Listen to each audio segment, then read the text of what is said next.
Chers téléspectateurs et téléspectatrices, nous sommes heureux que vous nous receviez aujourd'hui partout où vous suivez notre émission. Que la grâce de notre Seigneur et Sauveur Jésus-Christ vous soit accordée abondamment, chacun et chacune. Aujourd'hui, nous allons clôturer notre série d'émissions sur le thème « Prospérer dans la misère ».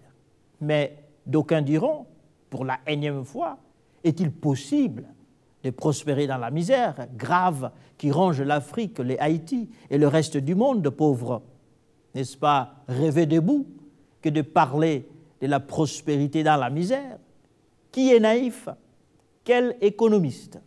Quel politologue? Quel stratège international ne sait pas que l'Afrique, le Haïti, le reste des pays pauvres vont lentement, mais sûrement vers leur disparition? Qui ne sait pas que le sida à lui seul détruit et continuera à détruire la jeunesse et les adultes reproducteurs en Afrique? Qui ne sait pas que l'avarice des multinationales protégées par les politiciens de chez eux sabote tout effort réel de reconstruction pratique, politique, économique et sociale de l'Afrique?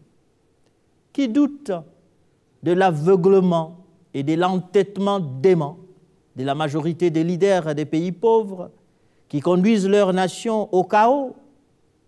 Chers téléspectateurs et téléspectatrices, plusieurs personnes peuvent sourire quand ils nous entendent croire et prêcher sur la réalité de la prospérité dans la misère. Bien sûr, tous les indicateurs macro- et microéconomiques, tous les indicateurs politico-sociaux sont au rouge quant au présent et à l'avenir de l'Afrique.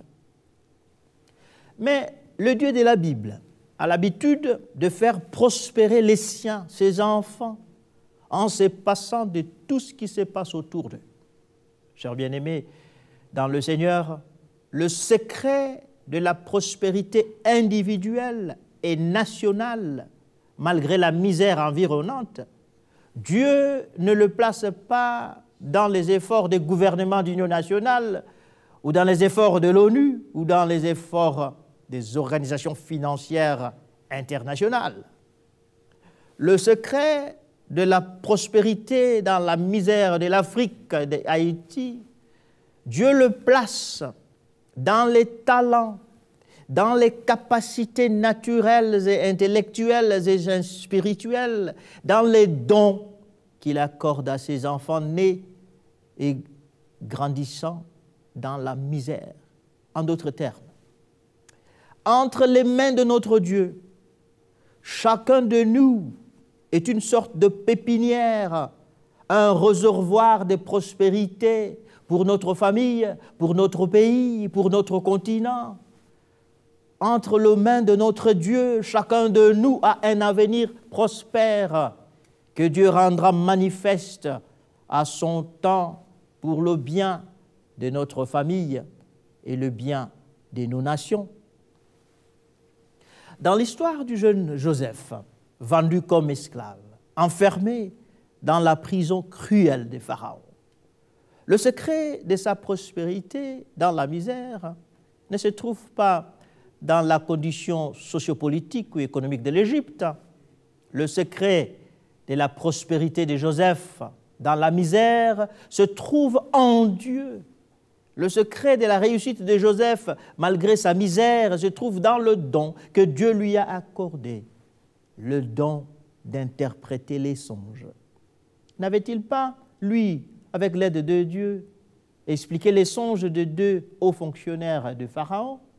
L'un d'entre eux n'était pas effectivement sorti de prison et n'avait-il pas été réintégré dans ses fonctions premières, comme Joseph l'avait prédit? Mais voilà que jusqu'ici, Joseph, équipé du don merveilleux que le Seigneur lui a accordé, continue d'attendre dans la misère l'heure de la venue de sa prospérité. Le serviteur de Pharaon qui avait bénéficié du don de la connaissance de Joseph avait oublié son bienfaiteur.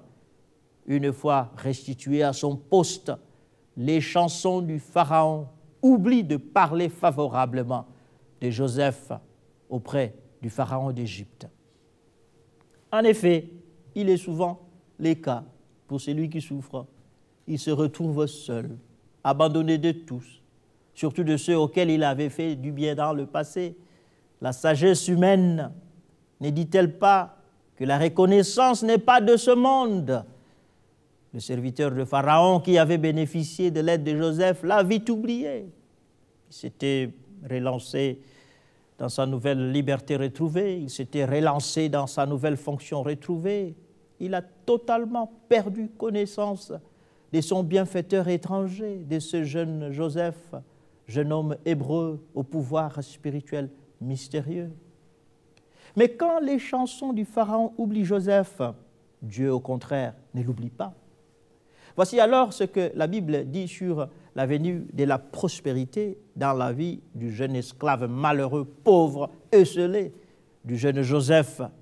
Nous allons lire dans le livre de la Genèse au chapitre 41. La Bible rapporte l'histoire suivante.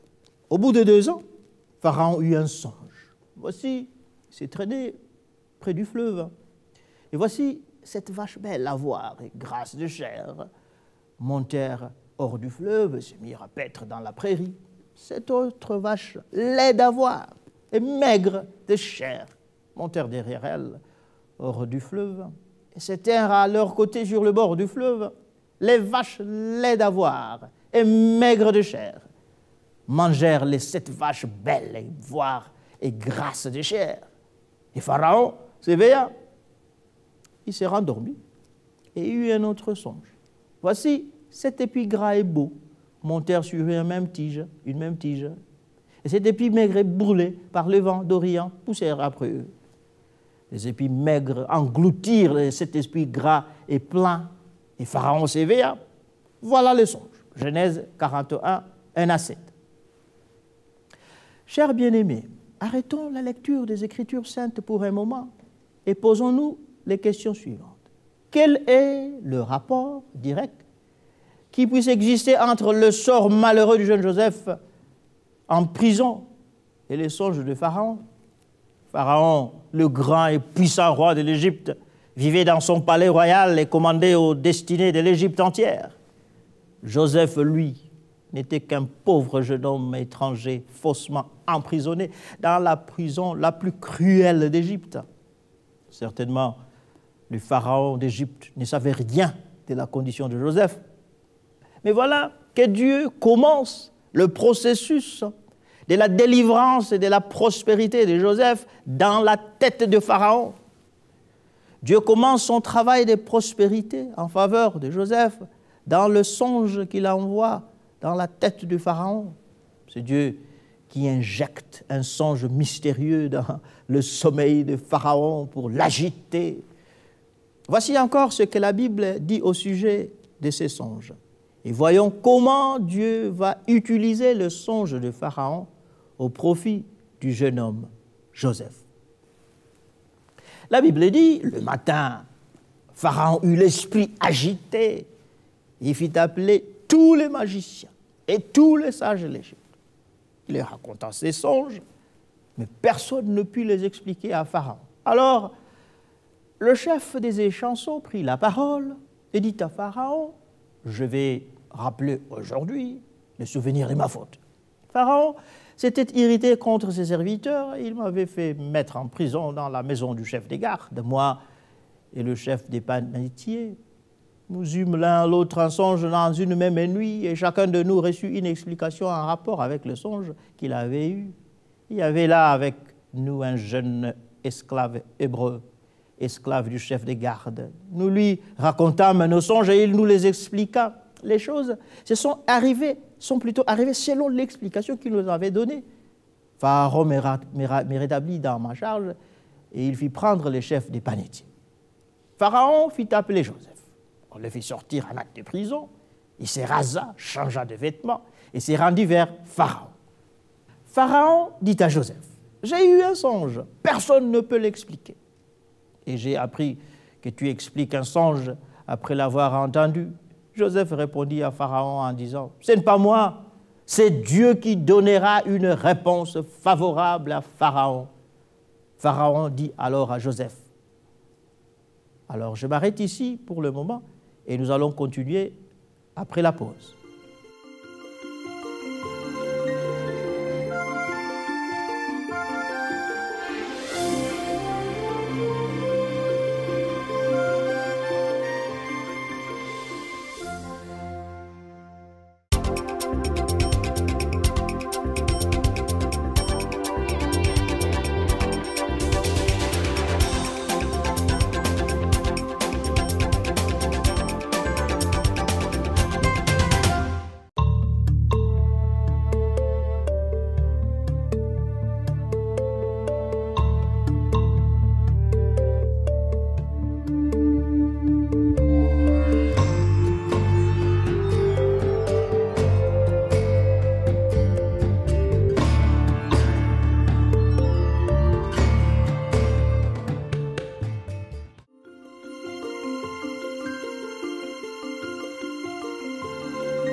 Chers téléspectateurs, nous avions dit avant que le Pharaon a eu un songe.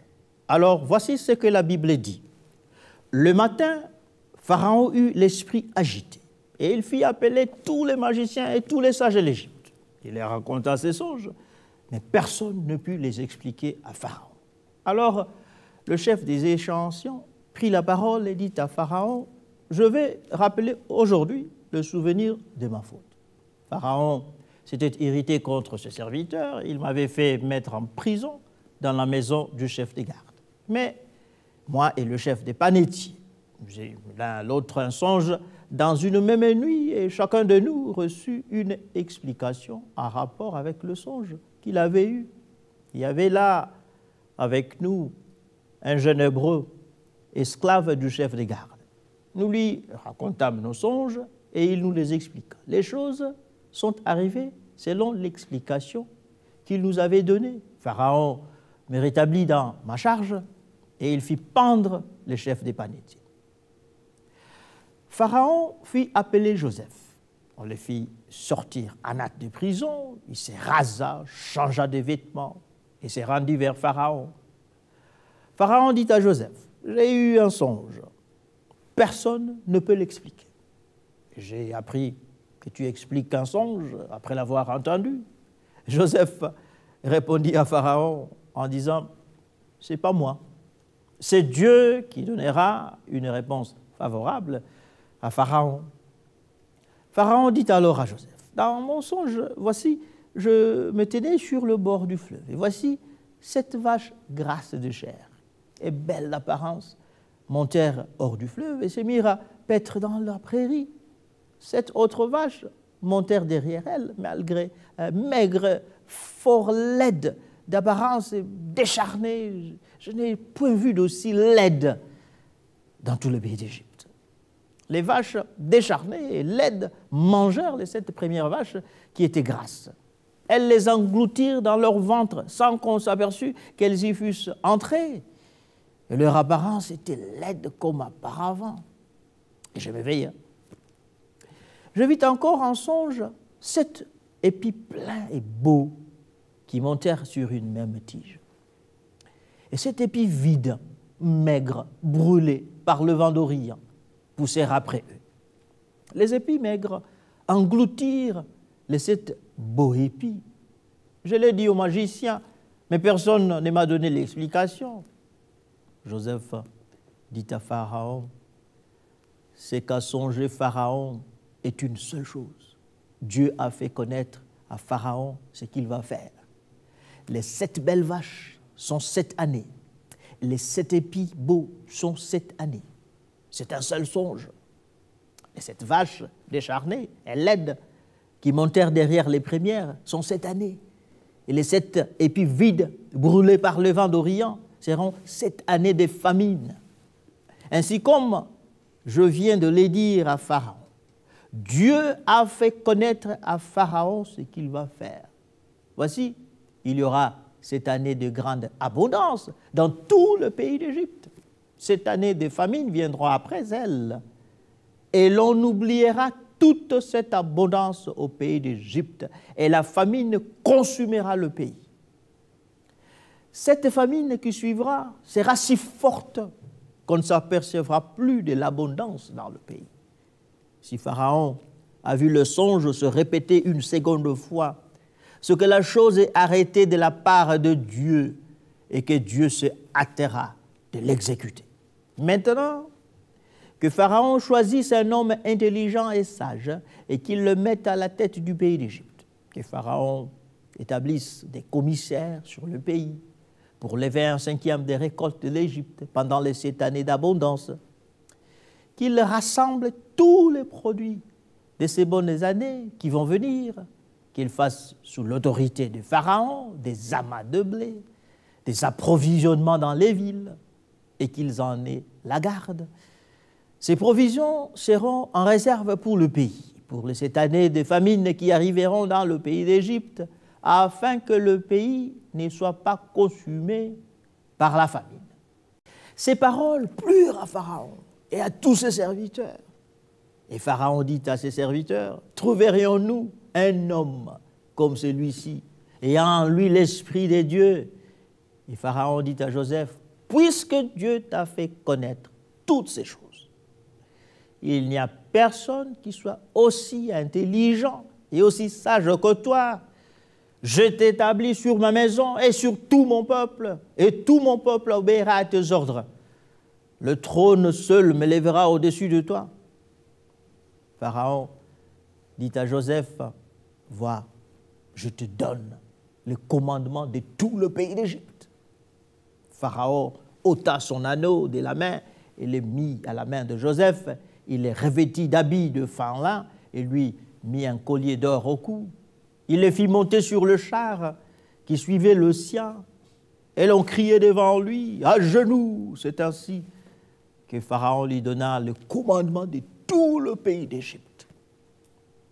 Il dit encore à Joseph, « Je suis Pharaon, et sans toi, personne ne lèvera la main ni le pied dans tout le pays d'Égypte. » Genèse 41, 8 à 57. Chers téléspectateurs et téléspectatrices, qui peut encore douter du titre de notre sermon? Qui peut douter de la capacité de Dieu de faire prospérer ses enfants dans la misère? La Bible ne nous dit-elle pas clairement que rien n'est impossible à notre Dieu? Genèse 18, 14, Marc 10, 27. Y a-t-il sur terre quelque chose qui soit trop difficile pour notre Dieu? Qui aurait cru que l'acte ignoble des frères de Joseph qui l'ont vendu comme esclave était le plus grand bien qu'il lui rendait? Qui aurait cru que le mensonge mortel de la femme polluée de Potiphar contre Joseph constituait la plus grande bénédiction qu'elle pouvait lui accorder? Qui aurait cru qu'en envoyant Joseph en prison, Potiphar lui rendait le plus grand service, parce que sans qu'il ne le sache, il le plaçait à quelques pas du trône de l'Égypte? Le bonheur, l'élévation, la gloire et la puissance que Joseph vient d'obtenir en Égypte viennent de la main toute puissante de notre Dieu. Dans sa sagesse et souveraineté infinie, Dieu a créé, Dieu a mis en un songe dans l'esprit de Pharaon que seul son jeune serviteur Joseph pouvait expliquer. Avant que Joseph ne puisse naître, avant que Joseph ne puisse sortir du ventre de sa mère, Dieu avait déjà tout planifié sur sa vie. Dieu lui avait donné le don surnaturel de discernement des songes. Et c'est à travers ce don que Joseph va recevoir la primature de l'Égypte. Oui, mais Dieu n'avait pas seulement planifié la vie de Joseph, Dieu avait aussi planifié la vie de Pharaon et de son royaume. Nous allons continuer après la pause.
Chers téléspectateurs, comme nous disions avant, le bonheur, l'élévation, la gloire et la puissance que Joseph vient d'obtenir en Égypte viennent de la main toute puissante de notre Dieu.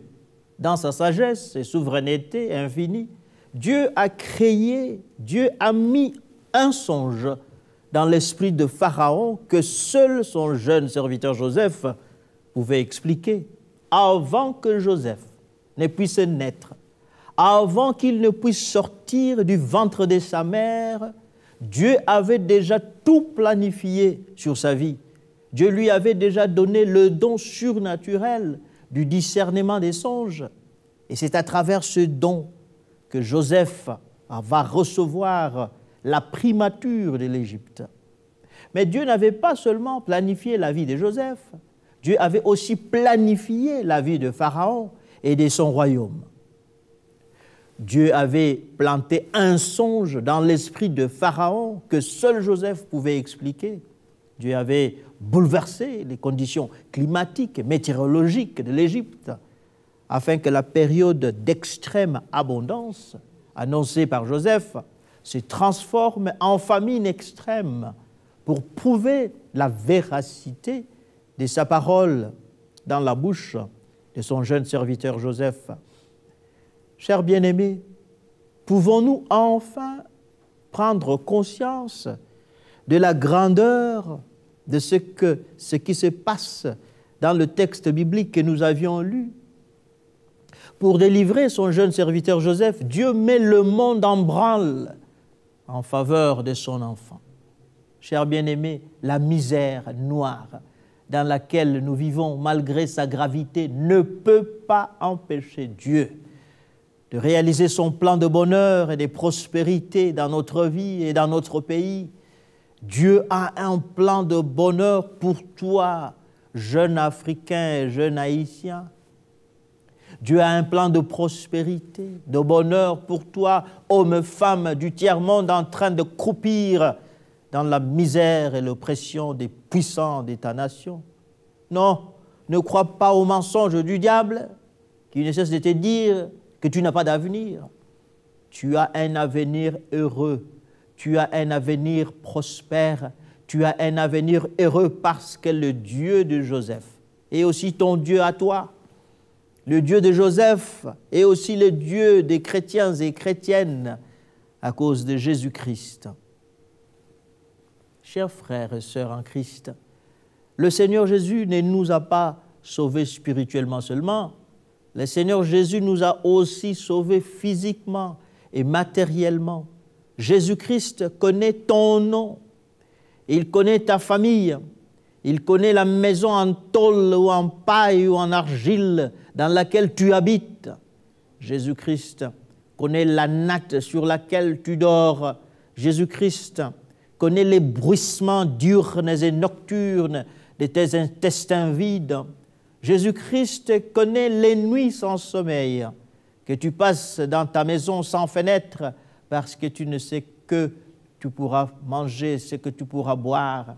Jésus-Christ connaît la profondeur de ta misère et il est là, à tes côtés.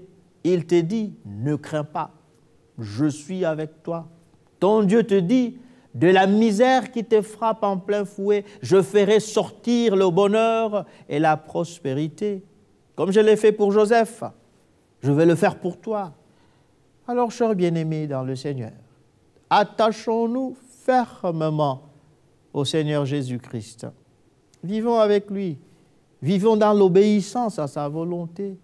Prenons conscience et développons les dons naturels et spirituels et intellectuels que Dieu nous a accordés, car c'est au travers des capacités, les capacités en mathématiques, en physique, en rhétorique, en charité, en hospitalité que Dieu nous a donné. C'est au travers ces capacités que Dieu fera de nous des hommes et des femmes prospères. Et c'est la prospérité individuelle de quelques-uns d'entre nous qui formera la fondation de la prospérité collective de nos nations. Oui, frères et sœurs en Christ, avec le Dieu de Joseph, et le Dieu de Jésus-Christ, nous allons sans faute prospérer dans la misère. Oui, sans faute, nous allons prospérer malgré la gravité de la misère dans laquelle nous vivons. Parce que, avant notre naissance, Dieu a mis en nous les compétences naturelles, intellectuelles, nécessaires pour nous faire réussir. À travers notre nouvelle naissance, notre conversion au Seigneur Jésus-Christ, Dieu nous a donné les dons spirituels nécessaires pour réussir dans le saint ministère qu'il nous a confié. Ne perdons pas courage, ne tombons pas dans le mensonge du diable qui s'acharne à nous faire concentrer nos yeux sur nos misères présentes. Oui, nos misères présentes sont réelles, elles sont vraies. Mais elles sont en vérité que des tremplins que le Seigneur utilise pour nous faire sauter loin de nos misères vers la prospérité qu'il a de toute éternité préparée pour nous. En ce moment, pendant que nous gémissons dans le poids de nos misères, notre Dieu conjugue les circonstances, les personnes au travers desquelles nous allons enfin expérimenter le succès et le bonheur. Que notre foi en Dieu ne faiblisse pas. Notre Dieu ne nous abandonnera jamais, malgré la gravité et la confusion de la réalité négative dans laquelle nous vivons. Oui, avec le Dieu de Joseph, avec le Dieu de Jésus-Christ, nous, ses enfants, ne manqueront jamais de prospérer dans la misère, malgré la gravité de notre situation, malgré la gravité de notre souffrance, malgré la réalité amère de notre misère. Notre Dieu ne nous abandonnera jamais. Il n'est pas de la nature de notre Dieu de nous faire échouer. Prospérer dans la misère n'est pas une illusion biblique. Prospérer dans la misère est une affirmation de foi. Avec le Dieu de Joseph, il y a un avenir pour toi qui m'écoutes. Avec le Dieu de Jésus-Christ, il y a un avenir pour toi qui m'écoutes. Parce que toi aussi, comme Joseph, tu vas prospérer dans la misère. Amen.